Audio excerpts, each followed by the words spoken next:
Hello and welcome to Morning Devos with Pastor Ben. Today is Good Friday, a day where we pay special attention to the death and burial of Jesus Christ. This is a day where Jesus faced betrayal, unfair court proceedings, beating, torture, and ultimately crucifixion. Jesus was led to the place to be crucified, the place of the skull. And here's part of the story in Matthew 27, verses 45 through 54. At noon, darkness fell across the whole land until 3 o'clock. At about 3 o'clock, Jesus called out with a loud voice, Eli, Eli, lama sabachthani, which means, my God, why have you abandoned me? Some of the bystanders misunderstood and thought he was calling for the prophet Elijah. One of them ran and filled a sponge with sour wine, holding it up to him on a reed stick so he could drink. But the rest said, wait, let's see whether Elijah comes to save him. Then Jesus shouted again, and he released his spirit.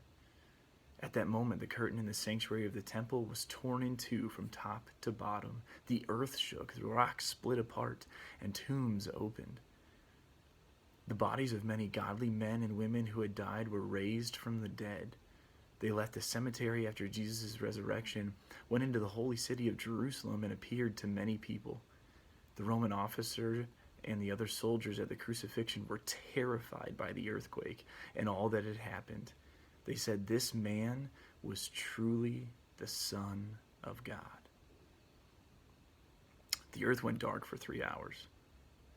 When Jesus released his spirit and died, the curtain in the temple was torn from top to bottom. It was torn apart. This shows that through Jesus we have access to God. There was an earthquake.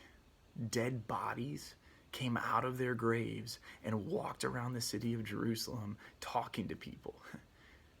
These miraculous events, these unexplainable events, the hardened Roman soldiers looked at these after they had beaten and mocked Jesus, and they could do nothing but confess that Jesus truly was the Son of God, as he had claimed. Who do you say Jesus is?